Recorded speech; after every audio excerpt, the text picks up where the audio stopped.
மாண்புமிகு பொதுப்பணித்துறை அமைச்சர். மாண்புமிகு பேரவைத் தலைவர்களே, எங்களுடைய முதலமைச்சருடைய ஆட்சியில் நல்ல திட்டங்களை, அது திமுகவோ அதிமுகவோ ஆட்சியில் ஏற்படுத்த திட்டங்களை, நல்ல திட்டங்களை வரவேற்று அதை அப்டேட் செஞ்சிட்டு இருக்கார். நம்பர் 1 வந்த உடனே அதுக்கு ஒரு சிறந்த எடுத்துக்காட்டு அம்மா உணவகம்.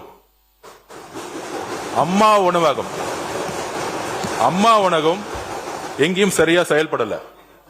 அதற்கான எந்த விதமான பெயரையும் மாற்றாமல் புரட்சி தலைவி அம்மா அவர்களுடைய பெயரிலேயே அந்த திட்டத்தை நிதியை ஒதுக்கி இன்றைக்கு எந்த இடத்திலையும் ஆதாரம் இருக்கா இல்லையான்னு அதிமுக உறுப்பினர்கிட்ட கேட்டு பாருங்க. அம்மா உணவகம் சிறந்த செயல்படல 5 வருஷம். இது அதிமுக உறுப்பினர்களுக்கே தெரியும். அந்த திட்டத்தை நிதியை ஒதுக்கி இன்றைக்கு ஒவ்வொரு தெருவிலையும் அம்மா உணவகம் சிறப்பாக செயல்பட்டு இருக்கு. அதுதான் எங்களுடைய முதலமைச்சர். உறுப்பினர் மாண்பு பேரவைத் தலைவர் அவர்களே, அம்மா உணவகம் என்பது அவங்களுடைய ஆட்சியிலே, அதிமுக ஆட்சியிலே அவர்கள் கொண்டு வந்தது. திமுக ஆட்சி வந்த பிறகு நம்முடைய அன்றைக்கு இருந்த முதலமைச்சர், முன்னாள் முதலமைச்சர் அவர்கள் அதை தொடர்ந்து நடத்த வேண்டும் என்றுதான் உத்தரவிட்டு தொடர்ந்து நடைபெற்றது. அதில் பணியாற்றுகிறவர் அனைத்து பேருமே தற்காலிக பணியாளர்களாக தான் இருந்தார்கள். அவர்கள் போட்ட பணியாளர்களை கூட நீக்கவில்லை. அதிமுக ஆட்சியில் யார் பணியாளர்கள் நியமிக்கப்பட்டார்களோ அதே பணியாளர்களை வைத்து அதே போலதான் நடைபெற்றது.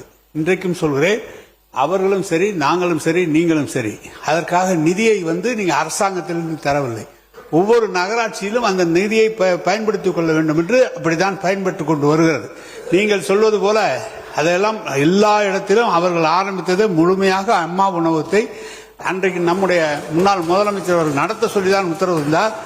ஏன் இந்த விளக்கத்தை சொல்கிறேன் என்றால், துறையினுடைய அமைச்சர் என்ற காரணத்தால் இந்த விளக்கத்தை சொல்கிறேன். உறுப்பினர் வேலுமணி அவர்கள். மாண்புமிகு பேரவைத் தலைவர் அவர்களே, அம்மா உணவகம் என்பது புரட்சித் தலைவி அம்மா அவர்கள் கொண்டு வந்த அற்புதமான திட்டம். அதை பார்த்து மற்ற மாநிலங்கள், மற்ற நாடுகள் அதை ஃபாலோ பண்ணாங்க. ஆனால் கடந்த திமுக ஆட்சியில் நான் பல முறை பேசும்போது சொல்லியிருக்கிறேன், திமுக ஆட்சியில் அவங்க அம்மா உணவகத்தை சரியா பண்ணலைங்கிறது நான் ரெக்கார்டு பண்ணியிருக்கிறேன். அது மட்டும் இல்ல, நிதி ஒதுக்கலைன்னு சொல்லி போட்டு முன்னாள் அமைச்சர் அண்ணன் சொன்னாங்க. நிதி யாருமே ஒதுக்கலன்ட்டு அதிமுக ஆட்சியில் 2018 எங்களுடைய முதலமைச்சர் அவர் அண்ணன் இருக்கும்போது 100 கோடி ரூபாய் தனியாக நிதி ஒதுக்கி இருக்கிறதுக்கு, தனியா நிதி ஒதுக்கி இருக்குது. அரசு அந்த நிதியை மாநகராட்சி கொடுத்திருக்காங்க. ஆகவே இன்னைக்கு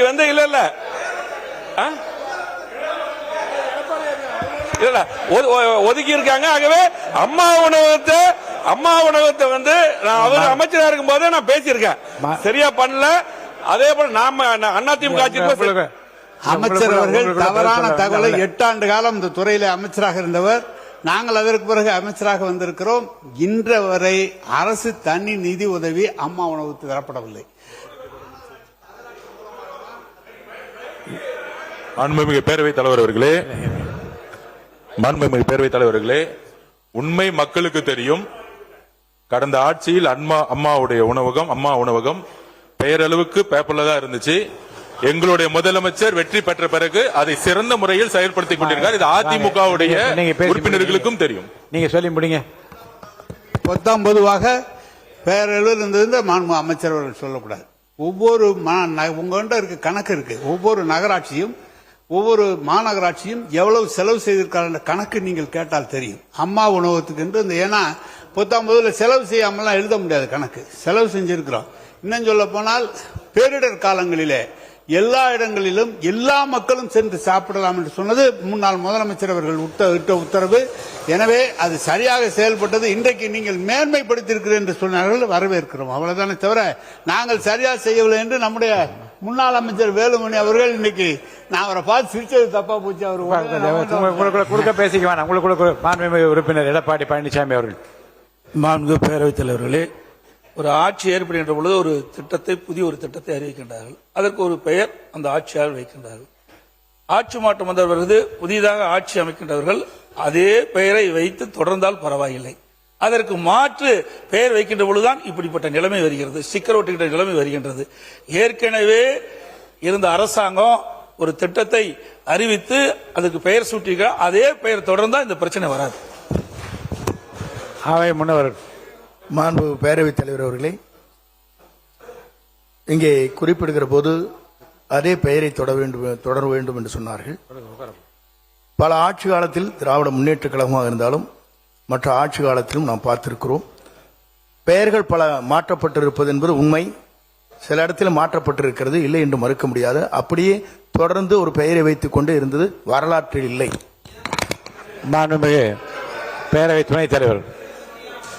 மாண்புமிகு பேரவைத் தலைவர் அவர்களே, எல்லாரும் இங்க பேசிட்டு இருக்காங்க. கலைஞர் டிவின்னு இருந்துச்சு, அதே மாதிரி அண்ணா திராவிட முன்னேற்ற கழகத்தில் சைக்கிள் அந்த அம்மாவோட அந்த சிஎம்மோட பேர் இருந்துச்சு, விலையில்லான்னு இருந்துச்சு. தமிழக வெற்றி கழகத்தினுடைய ஆட்சியில தலைவரோட பெயரோ அவருடைய முகமோ எந்த திட்டத்திலேயாவது போட்டிருக்கா?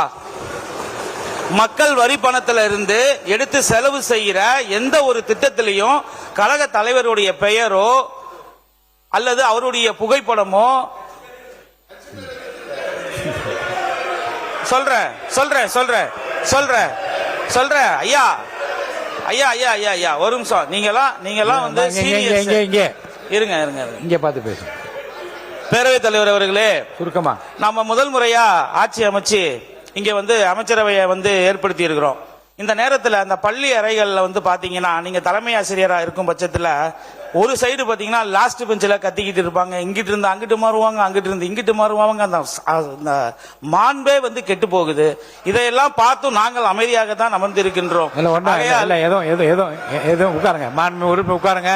எதுவும் இல்ல, உட்காருங்க மாண்பு உறுப்பு உட்காருங்க. எதுவும் இல்ல, எதுவும் கெட்டு போகவில்லை.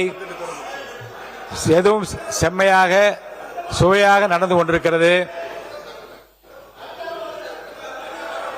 அம்மா உணவகங்களை பொறுத்தவரை இப்போது நன்றாக நடக்கிறது என்பதோடு இந்த பிரச்சனையை முடித்து விடுகிறோம். அடுத்து பேச வேண்டிய உறுப்பினர் சுருக்கமாக முடிக்கும்படி கேட்டுக்கொள்கிறேன். மாண்புமிகு பேரவை நிதியமைச்சர், மாண்பு நிதியமைச்சர் ஒரு நிமிஷம் உட்காருங்க. மாண்பு நிதியமைச்சர் ஒரு நிமிஷம். மாண்புமிகு பேரவைத் தலைவர் அவர்களே, சட்டமன்ற உறுப்பினர் ஒரு பாயிண்ட் ரைஸ் பண்ணியிருந்தாங்க, ஸ்கூல் எஜுகேஷன் டிபார்ட்மெண்ட்டை பற்றி. அது நிதி வந்து கொஞ்சம் குறைச்சிட்டோன்னு சொல்லியிருந்தீங்க. ஆக்சுவலாக அதை பற்றி ஒரு கிளாரிஃபிகேஷன் ஜென்ரலாக நான் சொல்லணும்னு விருப்பப்படுறேன்.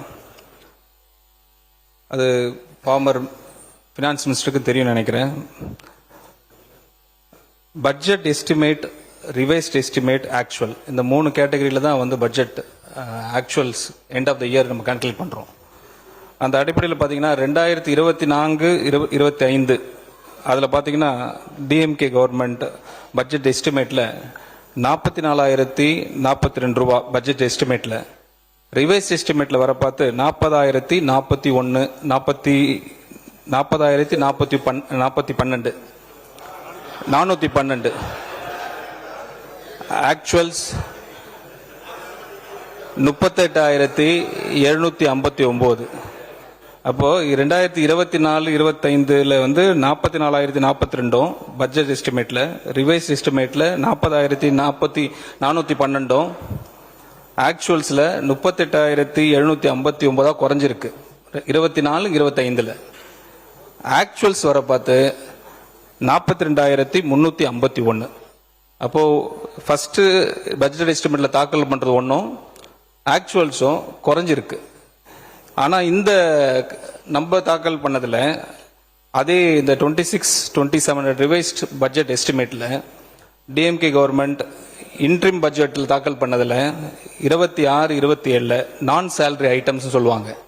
அதில் பார்த்தீங்கன்னா அவங்க தாக்கல் பண்ணிட்டு போனதில் 8,176. ஆனால் நாங்கள் தாக்கல் பண்ணது இப்போ ரிவைஸ்ட் பட்ஜெட்டில் நான் சேலரி ஐட்டம்ஸில் 8,203. ஸோ இங்கே எங்கேயுமே குறையப்படலை, எங்கேயும் நாங்கள் ரிலாக்ஸ் பண்ணல, காம்ப்ரமைஸே பண்ணல. ஏன்னா எங்கள் தலைவர் எப்போதுமே எஜுகேஷன் ரொம்ப இம்பார்ட்டன்ஸ் கொடுக்குறாங்க.